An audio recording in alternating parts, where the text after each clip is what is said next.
नमस्कार दोस्तों, आज से हम एक वीडियो सीरीज बना रहे हैं जिसमें हम कक्षा 5 की इंग्लिश की बुक पेटल्स के सभी पाठों के प्रश्न और उत्तर करवाएंगे और साथ में ग्रामर भी सीखेंगे। तो बच्चों, हमारा आज का पहला पाठ होगा जिसका नाम है डोंट गिव अप, जिसका मतलब है कि हार मत मानो। ये एक इंग्लिश की कविता है, यानी ये एक पोएम है। तो बच्चों, पहले हम इस पाठ के कुछ वर्ड और उनके मीनिंग यानी कि शब्द और उनके अर्थ को देख और समझ लेते हैं। शुरुआत के दिनों में हम कुछ आसान वर्ड्स के मीनिंग भी देखेंगे। इफ का मतलब होता है अगर, कीप ऑन का अर्थ होता है जारी रखना, जैसे कि आपके पाठ में कहा गया है कीप ऑन गोइंग, मतलब चलना जारी रखो। बच्चों, आपको ये वर्ड मीनिंग याद करने हैं। कम से कम रोज आपको 10 वर्ड मीनिंग याद करने हैं, जिससे आपकी वोकैबुलरी स्ट्रांग होगी, यानी कि शब्द कोश बढ़ेगा। नेवर, नेवर का अर्थ है कभी भी। नेवर गिव अप, कभी भी हार मत मानो। स्टॉप, स्टॉप का मतलब है रुकना, और आपको अपनी लाइफ में रुकना नहीं है। यू का अर्थ है तुम, और यू के बाद है कैन। कैन का मतलब होता है सकना। आई कैन विन, मैं जीत सकता हूँ। लाइफ, लाइफ का अर्थ है जीवन या जान। आगे है full of mountains. Full of mountains का अर्थ आपके पाठ के अनुसार है कठिनाइयों से भरा। अगला शब्द है सम। सम का मतलब है कुछ, जैसे life is full of mountains, some are big and some are small, यानी कि जीवन में बहुत सी कठिनाइयां हैं जिसमें कुछ बड़ी है और कुछ छोटी। और आगे लिखा है बिग। बिग का अर्थ है बड़ा है। स्मॉल, स्मॉल का मतलब होता है छोटा। और अगला वर्ड है बट। इसका मतलब है लेकिन या परंतु। बट के नीचे लिखा है डोंट। डोंट को हम डू नॉट भी पढ़ सकते हैं, और इसका मतलब है नहीं। फॉर एग्जाम्पल, डोंट टॉक, यानी बात नहीं करो। गिव अप, इसका मतलब है प्रयास छोड़ना, और हमें लाइफ में गिव अप कभी भी नहीं करना। इसलिए हम कहते हैं डोंट गिव अप, कभी प्रयास मत छोड़ो।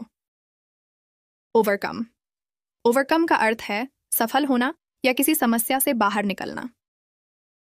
ऑल का मतलब है सभी या सब, जैसे कि आपकी पोएम में एक लाइन है ओवरकम देम ऑल। सो का अर्थ है इसीलिए, जैसे एक सेंटेंस बनाते हैं I will go to BRC so I will be late. मैं BRC जाऊंगा इसलिए मैं लेट हो जाऊंगा। ट्राई का अर्थ है कोशिश। ट्राई के बाद लिखा है व्हेन, और इसका अर्थ होता है जब। मेक इट, मेक इट का अर्थ है सफल होना या फिर पूरा करना। अब हमारा लास्ट वर्ड है टॉप, और इसका हिंदी में अर्थ है शीर्ष या फिर सबसे ऊपर। तो अब हम क्वेश्चंस आंसर्स करेंगे। हमारा पहला क्वेश्चन है where are the children going, बच्चे कहाँ जा रहे हैं?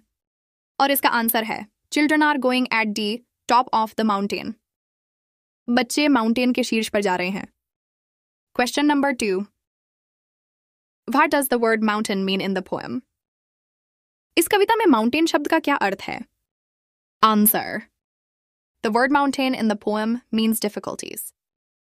इस पाठ में पर्वत का अर्थ मुश्किलों से है। क्वेश्चन 3, कंप्लीट द लाइन्स, यानी पंक्तियों को पूरा करो। आपको नीचे 2 लाइनें दी गई हैं जो कि पूरी नहीं है। आपको इन लाइनों को पूरा करना है। ये दोनों पंक्तियां आपकी इसी पाठ की कविता से ली गई हैं। पहली लाइन है सम आर बिग एंड, खाली स्थान पर आएगा सम आर स्मॉल।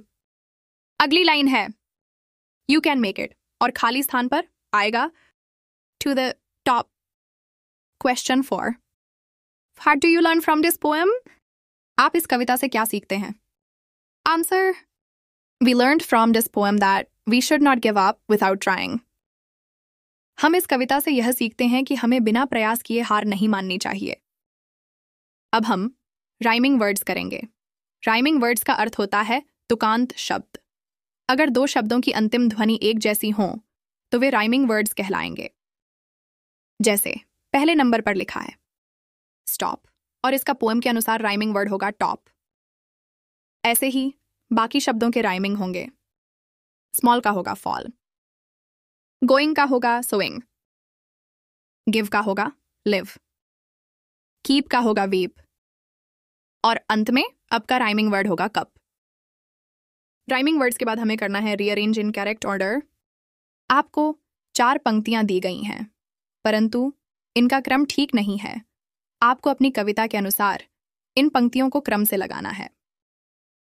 तो बच्चों, सही क्रम कुछ इस तरह होगा सबसे पहले तीसरे वाक्य को लिखेंगे, फिर चौथे वाक्य को लिखेंगे और फिर दूसरे वाक्य को लिखेंगे और सबसे अंत में पहले वाक्य को लिखेंगे। तो हमारा करेक्ट ऑर्डर होगा 3, 4, 2, 1। If you keep on going and never stop, you can keep on going. You can make it to the top. अब हम कुछ एक्शन वर्ड्स और उन एक्शन वर्ड्स के विलोम शब्द करेंगे। साथ ही हमने उन शब्दों और उनके विलोम शब्दों से वाक्य भी बनाए हैं, जिससे कि वे आसानी से समझ में आ जाएं और लंबे समय तक याद रहें। जैसा कि ऊपर लिखा है, action words and their opposites. एक तरफ एक्शन वर्ड्स है और दूसरी तरफ उनके अपोजिट वर्ड्स हैं।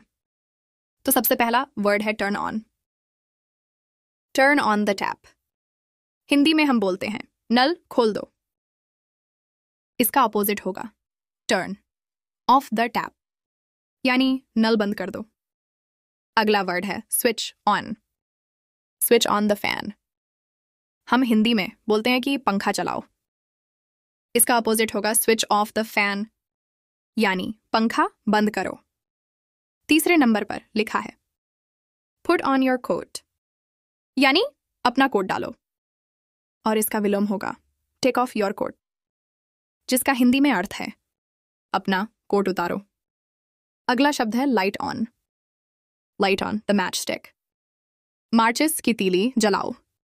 और इसका अपोजिट होगा put out. Put out the match stick. माचिस की तीली बुझाओ। अगला शब्द है put in. Put in these books इन अलमीरा। इन किताबों को अलमारी में रख दो।